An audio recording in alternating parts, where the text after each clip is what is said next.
Thank you for joining us for our second annual Diversity Celebration for the Office of Community Engagement and Diversity Initiatives, or CDI. My name is Pao Vu, Director for the Office of CDI.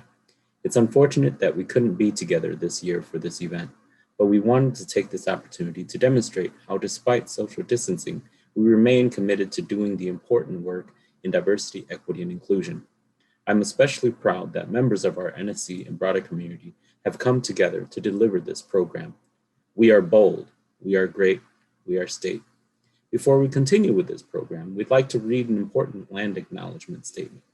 As we gather here today, we would like to acknowledge, honor, reflect, and celebrate the land and resources we are using to sustain ourselves at Nevada State College.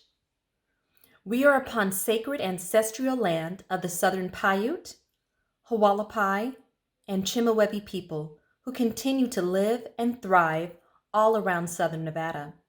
We appreciate how your culture and traditions continue to enrich our community. Thank you, Kimberly Florence, for reading our land acknowledgement statement. We now turn to the voices of Nevada State and community members. We hope to educate campus about the ways diverse communities have been impacted this past year, how we persevered, and how we've come together during this difficult time. What has this year been like for us as Black faculty, staff, and students at Nevada State College? And what has this year been like for us as Black people, not only in America, but also across the diaspora? It took a while to think about ways to respond to this. I had to talk to several faculty, to several staff, and to several students. Some of the things that have been challenges for us this year have just been seeing those who we care for passing away. The reality is we have been disproportionately impacted by COVID, but there are other variables as well. The cultural and political climate of the country in many ways has also caused fear, has caused anxiety, has caused us to clench our children as they walk out of the house. Yet at the same time, when we think about this political climate in the United States, it's also been a time of revival, of consciousness for our people, a revival and reminder of the strength that we've carried from those who came before us. For students, it's also been a time of financial struggle. Many of our students have 2, 3, or 4 jobs while also maintaining families. Yet at the same time, we constantly remind students that the fact that they are still in school during this time shows that they have drive, shows that they have perseverance, and shows that they have grit. We do not want to be victimized or have a narrative of victimization, because we as a people have a history of overcoming. We as a people have a history of celebrating the strength that we carry in our families. So in this month of diversity, I say, let's continue to celebrate our strength. Let's continue to celebrate the legacy that has taken us all to this specific moment in time. So happy Martin Luther King Day, Ashe. Hello, this is Zara Gayrama Burines. I'm one of the assistant professors of School of Nursing and the chair for AAPI subcommittee. Since the pandemic, AAPIs have faced an increased level of anti-Asian discrimination and violence across the nation. And I am aware of numerous incidents that have occurred in the Las Vegas area, including how members of our very own NSC community have experienced these incidents of hate. Because of these incidents of violence, I haven't felt safe in allowing my children to leave the house without me, and we minimize times in which we leave the house, not just to ensure social distancing and to avoid the possibility of contracting the COVID-19 virus, but also because I fear for my family's physical safety. I know that members of our NSC community are impacted in similar ways. I stand with I just them. would like to tell my story. So I went to one of the department store here in Las Vegas. I was looking for a portable heater, and I finally, got one nice one. That's really what I want. So while I was reading the details, like how many watts were there, how much was it, how am I gonna go do this. So the details of the product, it took me like 2 to 3 minutes while reading it into the detail. So there was somebody next to me. I did not notice that there was a guy next to me who got into my face and snubbed the product. And I said, I'm reading it right now. And then he said, well, you did not take it yet. So this is not yours yet. I know, I understand that, but I'm reading it right now so I could take it with me. And he did not agree. She did not agree because the wife was there as well. And then they just said, well, that's already mine. And I was really hurt. And there was a sales lady in front of us. The sales lady saw me that I was already there, before the guy came in, but say nothing, did not say anything. She was from the store, she saw me and she saw everything, did not do anything about it. So I was hurt and I don't want to fight. I know I'm a professional being. I don't want to be seen in public arguing with people. So I just left and I was sad and I was not happy about it. So I hope it will not happen again.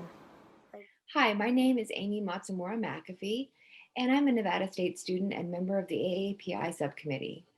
I identify as mixed race. I'm Japanese and Caucasian. In this time of the pandemic, we're all struggling, but communities of color are more affected. We want you to know that we stand together in solidarity to celebrate our multiculturalism and demonstrate we are all in this together.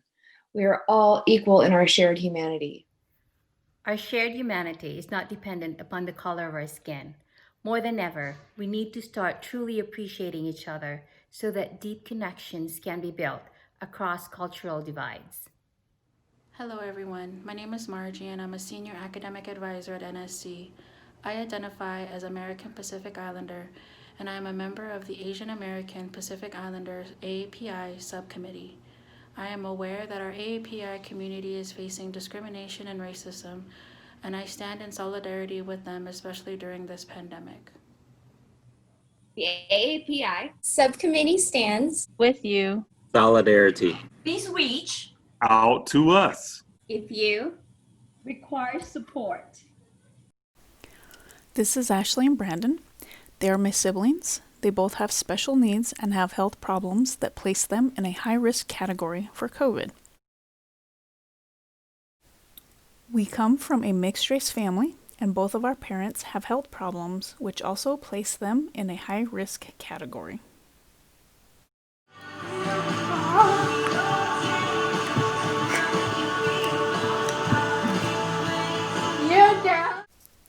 According to the CDC, nearly 26% of the American population has a disability, making people with disabilities one of the largest minority populations in the country.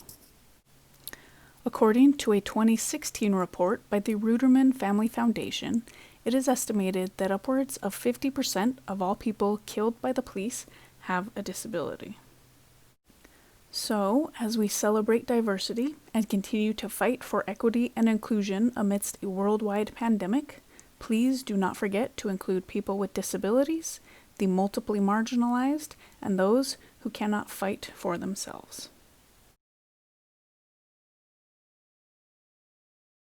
Racial conflict continues to dominate the American domestic political agenda. Issues of race are often centered on black and white. However, M3 understands that other communities of color are affected by the systematic racism built into our nation's history. For over 400 years, whiteness and white supremacy have been working to criminalize, dehumanize, and kill people of color. We have witnessed this in the recent slayings of many Black Americans. As members of the Southern Nevada community, we are aware of the violence and racial disparities that take place day to day in our cities. M3 stands in solidarity with all educators doing anti-racist work and those directly affected by systemic racism. We also call on you, our alumni, students, staff, and administration to take action. Unlearning racism is intersectional work and will look differently for other communities of color than it will for our white colleagues. In the spirit of collective action, continue to commit to the ongoing work of combating anti-Blackness in our own families, communities, and educational spaces.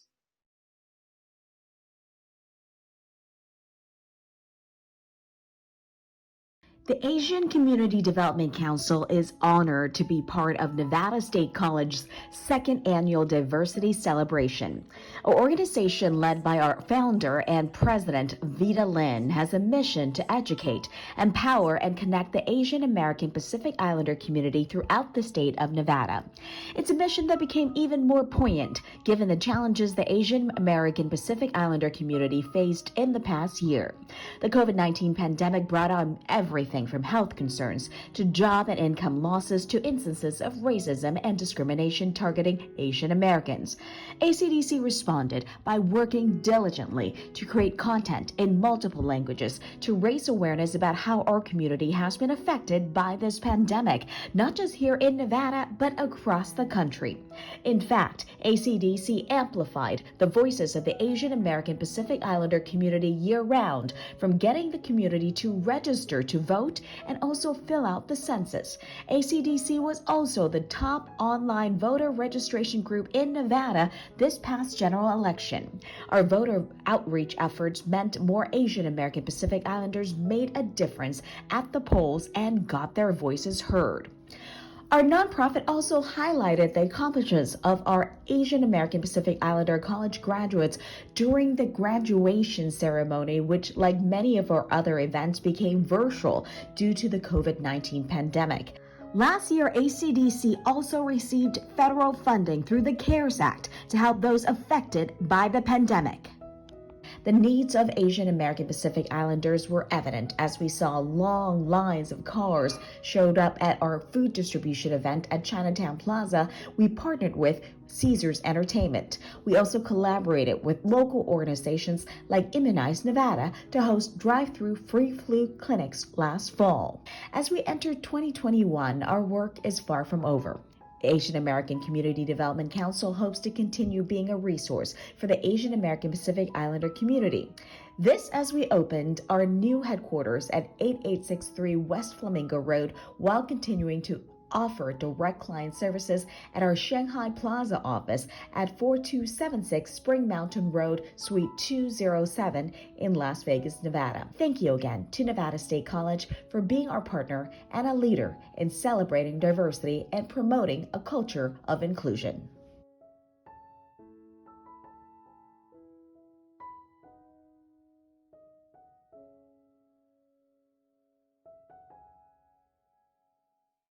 Indeed, this past year has been especially challenging for many communities. I hope the words of our NSC colleagues and friends have been both enlightening and inspiring, but we're not done yet. Our final keynote speaker perhaps needs no introduction for most, if not all, of our Nevada State community. She was first voted into the Nevada State Senate in 2012 and continues to serve until this day. She was the co-majority whip in 2019. She served in the U.S. Army Military Police Corps from 1977 to 2007. She was a Kentucky colonel in 2004. She was a member of the 17th Congressional District Selection Committee for Military Academies from 1992 to 1996. She was president of San Marcos Consolidated Independent School District from 1991 to 1994. She was on the board of directors for the Hayes County United Way from 1990 to 1994. She was chair of the Texas Region Health and Human Services from 1984 to 1986. She holds a Doctor of Business Administration from Walden University. She holds a Bachelor's of Science from Norfolk State University, and she holds a Master of Divinity from the Seminary of the Southwest from Austin, Texas. And her list of accomplishments goes on and on. Nevada State, students, colleagues, friends, it is an honor to present to you Senator Dr. Patricia Spearman. Hello, students, faculty, administrators, alumni, and friends. First, let me say that I consider it an honor to be asked to participate in this event, and I want to thank you for giving me this opportunity. I want to speak about or speak from the theme, is it worth it? Is it worth it? Worth is a value that is assigned by an individual that's trying to sell, someone who's trying to purchase or give away. Worth is fluid and can vary from person to person.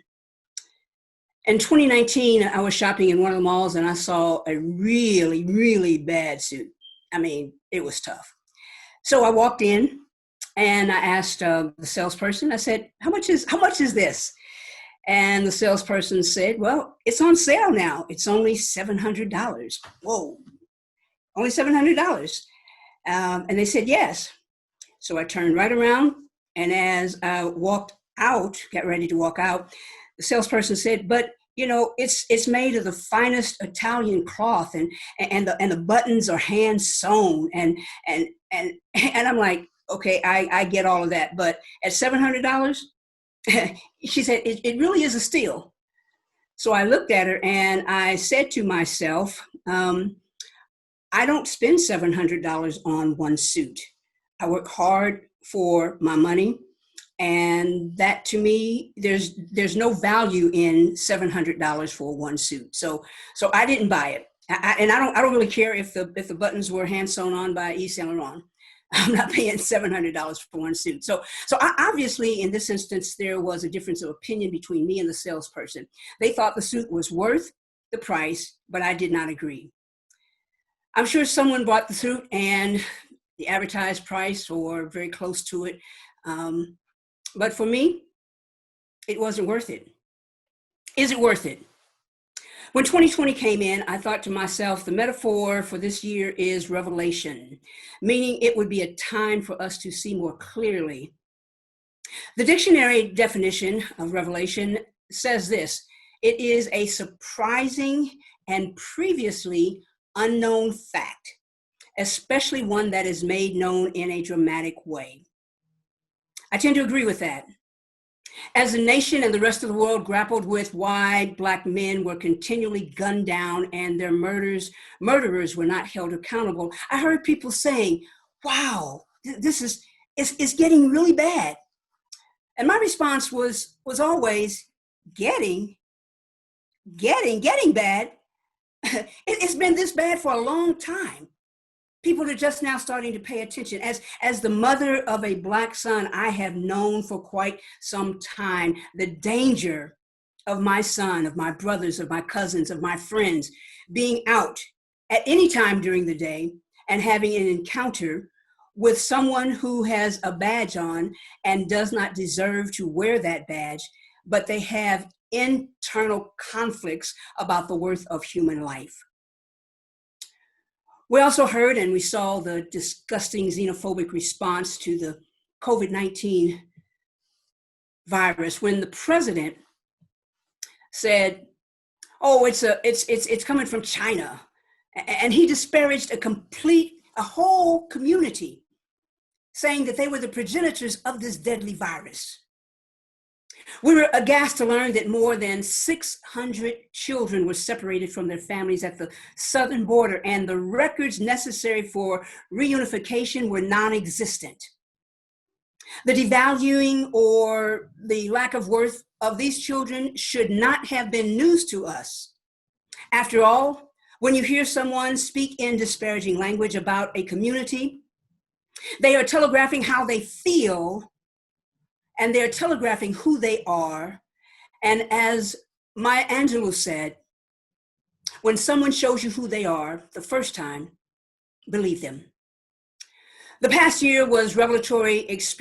We experienced this in other ways. We saw white women in Louisville, Kentucky put their bodies between law enforcement officers and peaceful protesters to ensure the protesters' safety. We saw young people of various ethnicities, ideologies, and political persuasions join Black Lives Matter protesters, challenging systemic racism and willing to fight for the change that we need.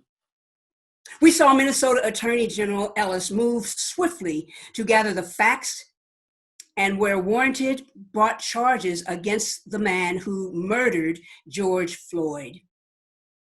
We also saw communities setting up food pantries to share with their neighbors in time of financial crisis. We saw the resiliency of our democracy as people around the country refused to capitulate to the schemes designed to suppress our vote. Possibly one of the most stunning displays of our commitment to diversity was electing a president and the first Black and Asian woman as our next vice president. When the postal system was compromised, people made sure to get their ballots in, and they turned them in early. When polling locations were closed in several Black communities, churches, the Divine Nine, civic organizations, and others provided rides, bus rides, car rides for the people who did not have transportation. When the lines were long and many of our seasoned citizens and others who were physically challenged couldn't stand in line for 2, 3, 4, and sometimes 8 hours, people volunteered to stand in line for them until it was their turn to go in to the polling place and vote. When Miss Rona, that's what a friend of mine calls coronavirus, when Miss Rona shut down in-person learning, we came together as a community to bridge the digital divide, and we provided equity and access to the internet to so many of our Black, brown, and BIPOC communities. Yes, 2020 was a year of revelation. This year started with dramatic challenges as well. We witnessed for the first time since 1812 our capital being invaded by insurrectionists spewing the hatred and malicious intent of white supremacy. We have seen the resilience, though, of our democracy as more people decided to stand against fascism and autocracy. So in 2021, while we are in the infant stages, the question becomes for us, is it worth it? Is it worth it to continue to fight for equality and equity? Is it worth it to make sure our economic system rewards those who work hard for their money but still can't make ends meet? Is it worth it to pay attention to wealth-challenged communities and all of the things that they experience because of the poverty rate? Is it worth it to fight to deconstruct systemic racism, sexism, ageism, homophobia, transphobia, and all of the made-up excuses that continue to divide us? Is it worth it to make sure that students have an opportunity to get post-secondary education and training in a way that does not compromise their financial future? Is it worth it to call out the implicit bias that exists among the medical community that caused, some would argue, the death of Dr. Susan Moore? And in one of her final video chats, she said to us, she kept telling the doctor, she is a trained physician, she kept telling the doctor what was wrong and kept telling the doctor what she felt needed to happen. And she said the doctors treated her like a drug dealer.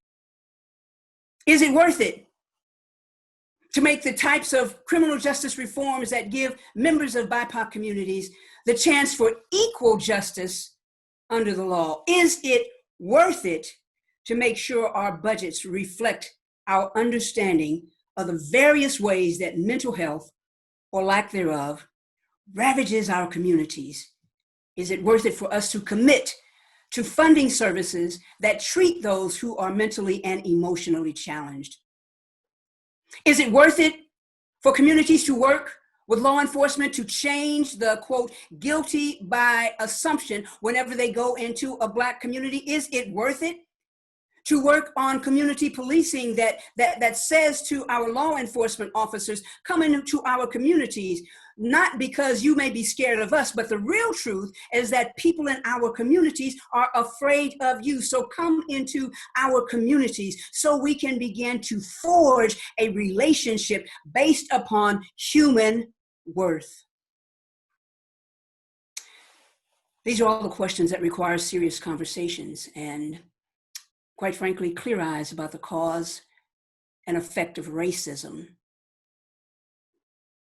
And the racism that has been a cancer in our country, even before 1619, but was manifested when the first ship carrying human cargo came to our shores, and it was okay to put people of a different ethnicity, different color, into continuous servitude. Was it worth it for us not to address the fact that slavery, although outlawed by the Emancipation Proclamation, there were things about slavery that continued to run rampant in the undercurrent of our country, where people having polite conversations would not even address it? We have to be clear-eyed about this. We have to be clear-eyed about the cause and effect of racism and what it has done to our history, to perpetuation of a system that devalues humanity, robs people of their dignity, their future, and in many cases, even their lives. I'm sure you've heard people say hindsight is 20/20 vision. So let's start there.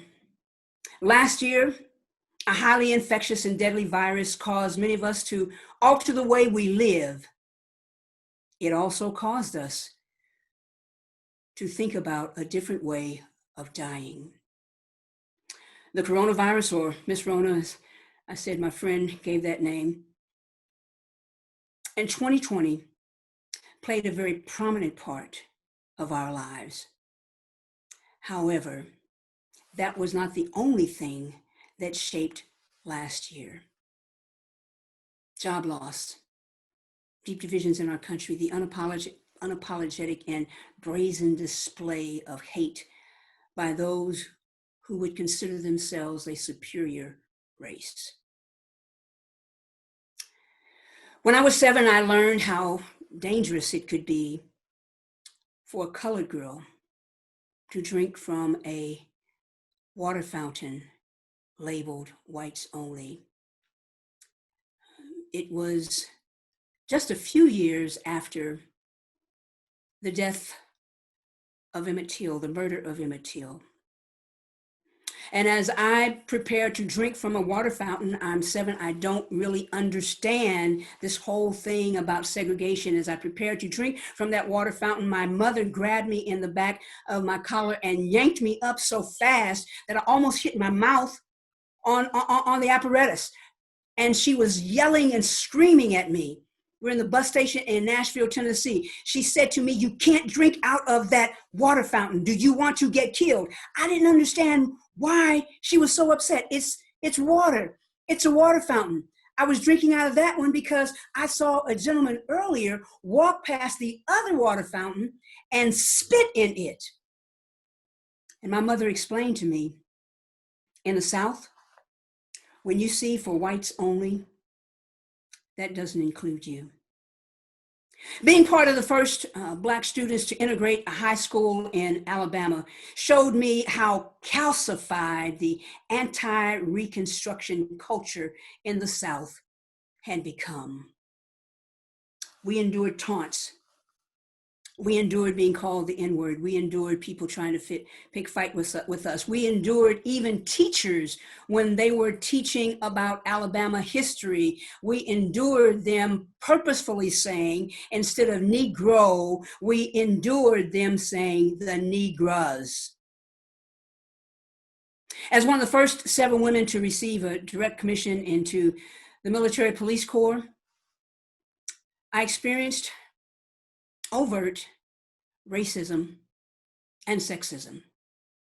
In fact, when I reported to one of my duty stations the first day, my commanding officer asked me, and I quote, "How did a Black gal like you get to major?" That will be the last promotion in your career. I've experienced religious bigotry directed at my affectional orientation. I've seen and experienced so many of the negative vicissitudes born of the ism structure in our country. But I've also experienced the very best attitudes for those who are determined not to let injustice win.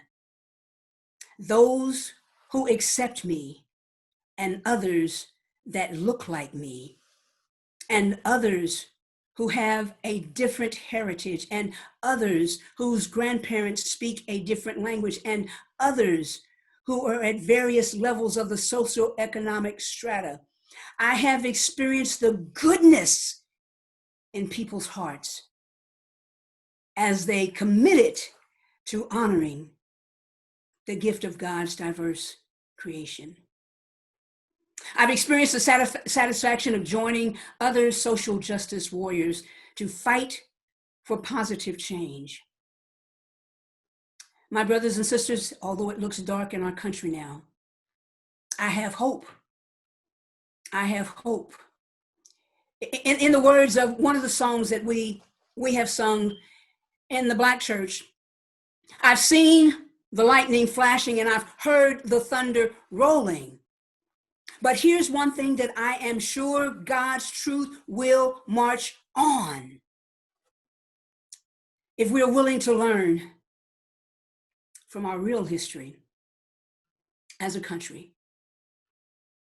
if we're willing to apply 2020 vision to ourselves, our communities, and the part that we have played, either by design or default, in what happened at the Capitol, the United States Capitol, on January 6, 2021. If we are willing to take a hard look at the things that we need to do to make sure it never, ever happens again. If we're willing to hold each other accountable for creating a more inclusive and equitable world, then and only then will we see the paradigm shift and movement to a promised land of diversity. I'm sure you can listen to many of Dr. King's speeches, and on various occasions, Dr. King quoted the words of the Old Testament prophet Amos. And Amos said, "Let justice roll down like waters and righteousness like an ever-flowing stream." We have work to do. We have work to do. And unlike the $700 suit that was in the store, I think our commitment to that work is worth it. So to the question in 2021, is it worth it? I say unequivocally, yes. Thank you. God bless you. God bless this great country. And God bless and protect our troops. Thank you. Senator Spearman, thank you for continuing to fight for justice, equality, and equity. Your drive and purpose is inspiring. I have seen the strength of your grassroots efforts that are focused on recognizing each person's human worth, and our community is better for it. You pose the question, is it worth it? As we celebrate Dr. Martin Luther King and prepare for a new semester, I can say without a doubt, it is worth it. At Nevada State College, we are ready to take on the work it takes to stand by our values and fulfill our mission, which includes advancing the work of diversity, equity, and inclusion. Thank you for joining us. This concludes our annual diversity celebration.